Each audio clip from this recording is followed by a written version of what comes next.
Hello. तो अब हम पढ़ेंगे एक बहुत ही इम्पोर्टेंट टॉपिक जो एग्ज़ाम के लिए होता है। अगर हमें वेक्टर वाले क्वेश्चन हमें एग्ज़ाम में प्रॉपरली करना है तो हमें यहाँ पे स्केलर प्रोडक्ट और वेक्टर प्रोडक्ट इनकी प्रॉपर्टीज़ पता होनी चाहिए। तो अभी इस वीडियो में मैं आपको स्केलर प्रोडक्ट और वेक्टर प्रोडक्ट की जो इम्पोर्टेंट टॉपिक है प्रॉपर्टीज़ है वो यहाँ पे क्लियर करेंगे। तो सबसे पहले स्केलर प्रोडक्ट क्या होता है? स्केलर प्रोडक्ट को हम डॉट प्रोडक्ट भी बोलते हैं। तो अगर कोई हमें दो वेक्टर दे रखा है, कोई एक वेक्टर ए है और एक सेकंड वेक्टर है वेक्टर बी, तो इनका डॉट प्रोडक्ट क्या होगा? A dot B equal to mod of A mod of B, और इन दोनों के बीच के एंगल को हम कॉस थीटा से रिप्रेजेंट करते हैं। कॉस थीटा थीटा एंगल है तो कोसाइन के फॉर्म में यहाँ पे होता है। तो दो वेक्टर है, उन दोनों के बीच का डॉट प्रोडक्ट है स्केलर प्रोडक्ट क्या होता है? A B cos theta. अगर हमें एक होता है रेक्टेंगुलर फॉर्म होता है, मतलब इन्हें अगर हमें इनके एक्सिस में लिखना है, अगर जैसे कोई वेक्टर ए है, हम यहाँ पे वेक्टर ए को ए एक्स आई कैप प्लस ए वाई जे कैप प्लस ए जेड के कैप इसके फॉर्म में शो करते हैं। हमारा कोई भी वेक्टर है, अगर वेक्टर ए दिया है, ए एक्स की जगह यहाँ पे वैल्यू दी होगी ए एक्स की 5 6 7 ऐसे कुछ भी, तो अगर इनका हमें मैग्नीट्यूड निकालना होता तो मैग्नीट्यूड हो जाता है अंडर रूट इसका ए एक्स स्क्वायर प्लस ए वाई स्क्वायर प्लस ए जेड स्क्वायर। भाई ये आगे आएगा तो वहाँ पे इसे हम सही से और क्लियर कर देंगे। तो आई थिंक आपको समझ में आ गया होगा कि डॉट प्रोडक्ट स्केलर प्रोडक्ट क्या होता है दो वेक्टर का।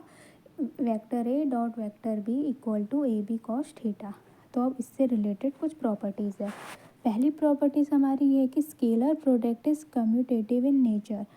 जो हमारे स्केलर प्रोडक्ट होता है वो कम्यूटेटिव होता है, मतलब अगर हम vector A dot vector B करेंगे तो वो इक्वल किसके हो जाएगा? डायरेक्टली वेक्टर बी डॉट ए।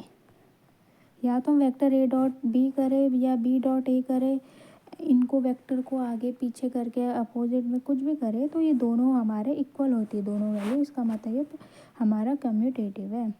सेकंड प्रॉपर्टी है कि जो स्केलर प्रोडक्ट होता है वो डिस्ट्रीब्यूटिव होता है ओवर एडिशन।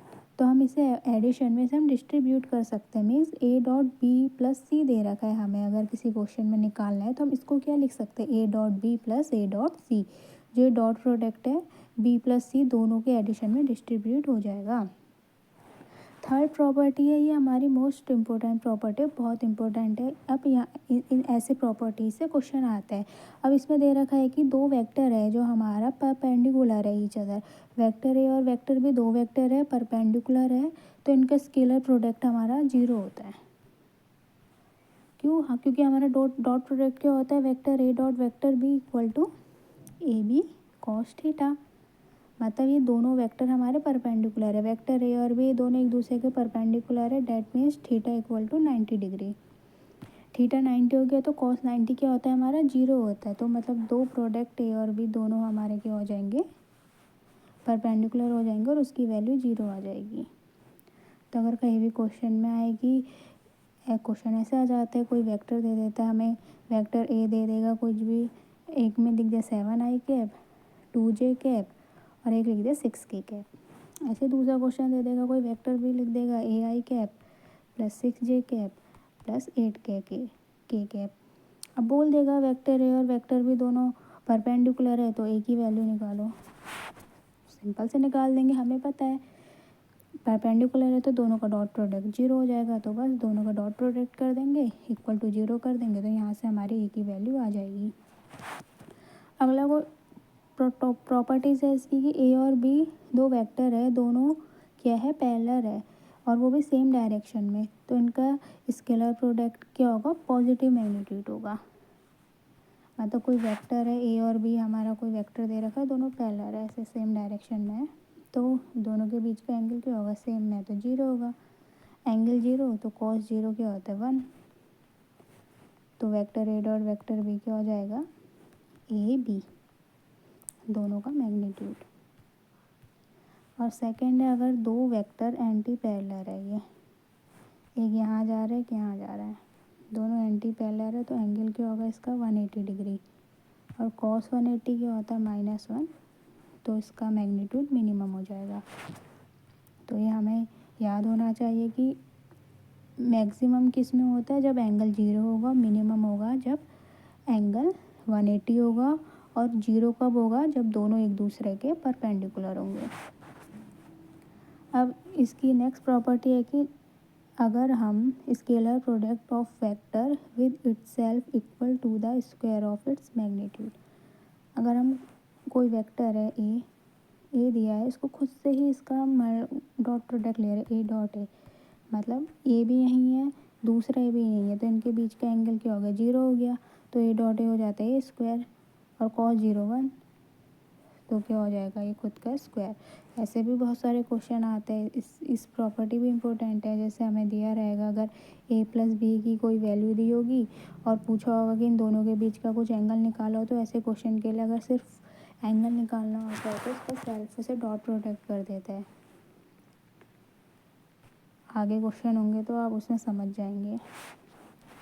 अब नेक्स्ट प्रॉपर्टी है, scalar product of two similar base vector is unity and that of two different base vector is 0। Simple है। अगर कोई दो वेक्टर है, अगर जैसे आई हो गया और आई कैप, ये दोनों है, हमें पता है कि यूनिट वेक्टर होता है, यूनिट मॉडुलस, तो इनकी वैल्यू 1 होगी। अब ये सेम है, डॉट प्रोडक्ट क्या होगा? एक ही डायरेक्शन में होगी, तो दोनों के बीच का एंगल 0 है, तो इसकी वैल्यू 1 हो जाएगी। I dot I 1, similarly J dot J और के डॉट के 1 होगा। लेकिन अगर हम आई डॉट जे करेंगे या जे डॉट के करेंगे, कुछ भी करेंगे, तो इनकी वैल्यू हमारे 0 हो जाएगी। क्यों? क्योंकि आई जे के एक दूसरे के म्यूचुअली परपेंडिकुलर होते हैं। ये तीनों वेक्टर एक दूसरे के म्यूचुअली परपेंडिकुलर होते हैं। अगर हमें इसका स्केलर प्रोडक्ट निकालना है आई डॉट आई, तो उसकी वैल्यू 1 हो जाएगी, या जे डॉट जे के डॉट के 1 हो जाएगी। लेकिन अगर हम डिफरेंट से करेंगे तो उसकी वैल्यू यहाँ हमारे 0 होगी, क्योंकि आई जे के एक दूसरे के म्यूचुअली परपेंडिकुलर होते हैं। परपेंडिकुलर है तो एंगल 90 डिग्री और कॉस 90 हमारा 0 होता है। अब नेक्स्ट है, scalar product of two vector A and B equal to the sum of product of their corresponding rectangular components. ये अभी मैंने ऊपर बता रही थी, यहीं पे आ गया। जैसे A dot B equal to A X B X, A Y B Y, A Z B Z. क्यों? अभी मैंने बताया था कि हम वेक्टर ए को क्या ले सकते हैं? ए एक्स आई कैप प्लस ए वाई जे कैप प्लस ए जेड के कैप। ऐसे ही हम सिमिलरली वेक्टर बी को क्या लिखेंगे? बी एक्स आई कैप, बी वाई जे कैप प्लस बी जेड के कैप। अब हमें इनका डॉट प्रोडक्ट निकालना है, ए डॉट बी करना है। तो क्या करेंगे हम? सबसे पहले ए एक्स और बी एक्स का करेंगे। आई कैप और आई कैप, आई डॉट आई क्या होता है? हमारा 1 होता है, इसलिए पहला कंपोनेंट हमारा आएगा ए एक्स बी एक्स। लेकिन अगर हम इस ए एक्स आई कैप को बी वाई जे कैप या बी जेड के कैप से करेंगे, तो यहाँ पे हमारी इसकी वैल्यू 0 होगी, क्योंकि आई का जे और के दोनों के साथ म्यूचुअली परपेंडिकुलर होता है, एंगल 90 डिग्री, तो यहाँ पे इसकी वैल्यू 0 हो जाएगी, इसलिए ये 0 होंगे। ये पहला प्रोडक्ट आएगा सिर्फ ए एक्स बी एक्स। सिमिलरली अगर हम ए वाई का करेंगे, जे कैप का, तो आएगा ए वाई बी वाई, और थर्ड होगा ए जेड बी जेड। क्यों? सेम, क्योंकि के का अगर हम के से करेंगे तब तो हमारी इसकी वैल्यू 1 होगी, क्योंकि सेम एंगल है 0।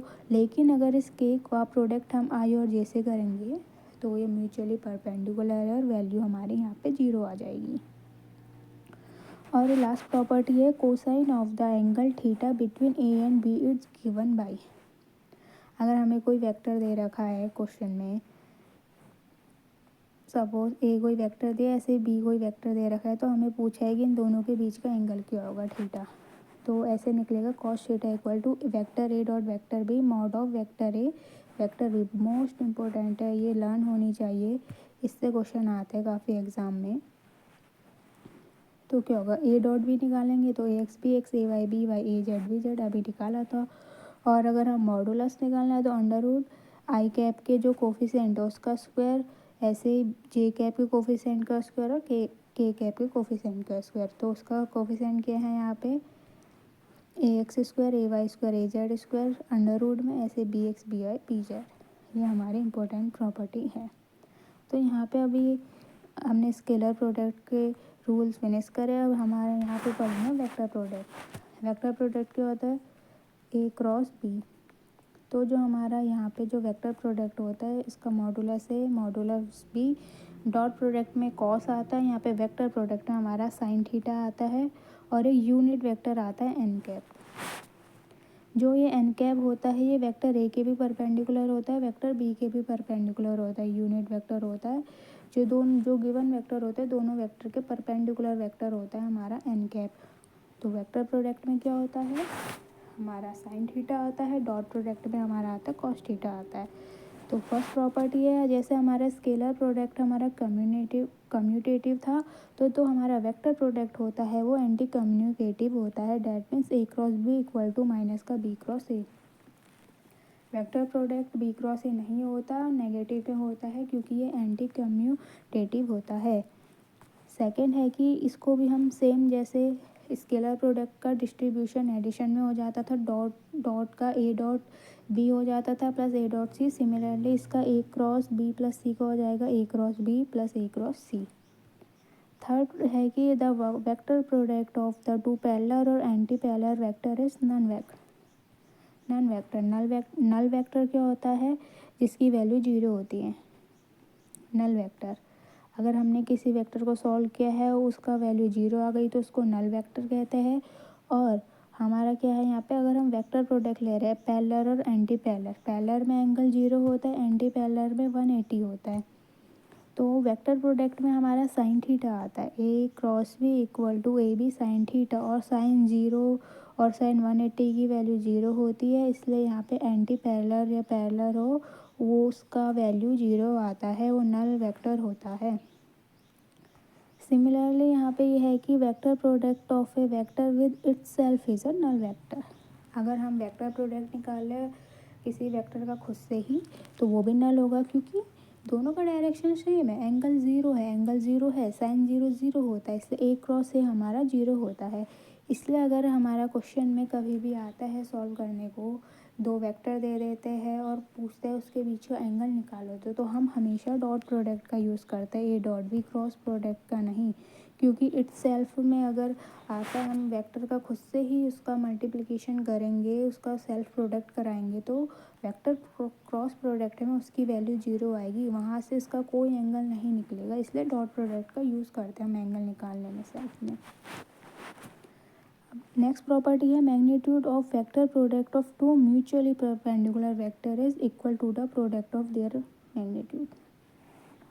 अगर कोई वेक्टर म्यूचुअली परपेंडिकुलर है मीन्स उनके एंगल 90 डिग्री है, यहाँ से कोई वेक्टर है ये परपेंडिकुलर है, तो उसकी वैल्यू आएगी वो अपने मैग्नीट्यूड के इक्वल होंगे ए बी।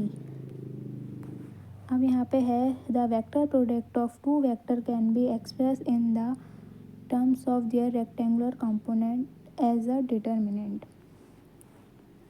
हमें किसी वेक्टर का क्रॉस प्रोडक्ट निकालना है ए क्रॉस बी, तो यहाँ से हम ऐसे निकालते हैं, डिटर्मिनेंट लगाएंगे आई कैप जे कैप के कैप।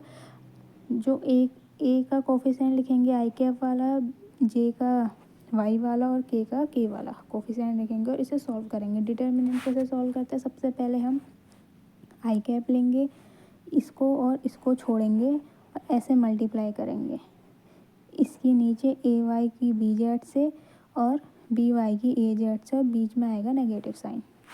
ये होता है डिटर्मिनेंट में पहला साइन प्लस माइनस फिर प्लस, ये क्लास 12th में पढ़ा होगा तो आपको आता होगा।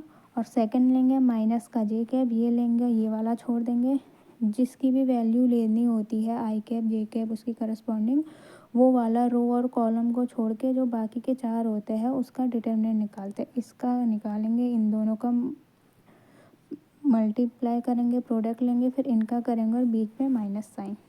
ऐसे ही हमें के कैप का लेना है तो के कैप का ये कॉलम, के कैप का रो, और इन दोनों की ऐसे मल्टीप्लाई करेंगे, बीच में माइनस साइन। तो कहीं भी क्वेश्चन में निकालना हो क्रॉस प्रोडक्ट तो हम ऐसे करके निकालते, इजीली निकल जाता है फटाफट। अभी आगे मैं क्वेश्चन कराऊंगी नेक्स्ट वीडियो में, तो आपको आइडिया आ जाएगा कि सब चीज़ें सॉल्व कैसे करते हैं। नेक्स्ट है sine of the angle between two vector.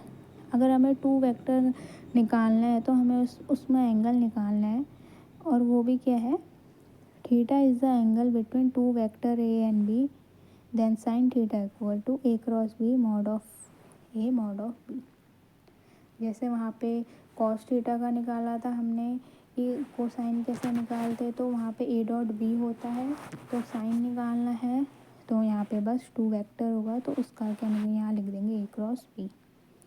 अगला है unit vector perpendicular to the plane of 2 vector. हमें यूनिट वेक्टर निकालना है कोई भी, को हमें क्वेश्चन में दिया होगा कोई 2 वेक्टर दे दिए होंगे, वेक्टर ए भी कोई वैल्यू दे दी होगी, वेक्टर बी का दे दिया होगा, तो हमें यूनिट वेक्टर निकालना होगा। तो ये परपेंडिकुलर है, परपेंडिकुलर में थीटा 90 डिग्री, साइन 91, तो यूनिट वेक्टर हमारा क्या होता है यहाँ पे एन कैप होता है ए क्रॉस बी, फिर मॉडुलस में ए क्रॉस बी। ये हमारा यहाँ से परपेंडिकुलर हो जाएगा पूरा, उसका यूनिट मॉडुलस निकल जाएगा। क्या से ए क्रॉस बी क्या होता है, ए बी साइन थीटा और एन कैप हमारा यहाँ पे यूनिट वेक्टर है, ठीक है। फिर तो ए क्रॉस बी हो गया, ए बी साइन थीटा क्या होता है, इसका mod of A cross B. A B sine theta को क्या लिख सकते हैं हम, ए क्रॉस बी मतलब A B sine theta N cap. तो ऐसे ही हमारा जो यूनिट वेक्टर है एन कैप की वैल्यू क्या आ जाएगी, A cross B upon mod of A cross B. I hope आपको समझ में आ गया होगा। मैं एक बार ये वाली प्रॉपर्टी फिर समझा देती हूँ। हमें वेक्टर का क्या निकालना है, यूनिट वेक्टर। यूनिट वेक्टर है जैसे हम लिखते हैं A cross B equal to A B sine theta N cap. ये हमारा फॉर्मूला है वेक्टर प्रोडक्ट का। जो यहाँ पे एन कैप होता है ये होता है unit vector perpendicular to both A और बी के। तो ये पहले ए क्रॉस बी हो गया, ए बी साइन थीटा क्या हो गया, मॉड ऑफ ए और बी साइन थीटा, इसका मॉडुलस हो गया। तो यहाँ पे एन कैप की वैल्यू क्या आ जाएगी, A cross B upon mod of A cross B. आपको लेक्चर समझ में आया होगा, एक बार इसको सही से देख लेना। ये बहुत इंपॉर्टेंट प्रॉपर्टीज़ है, एग्ज़ाम में आपको बहुत हेल्प करेगा इससे, और आपका एक क्विक रिवीजन भी हो जाएगा। Thank you for watching.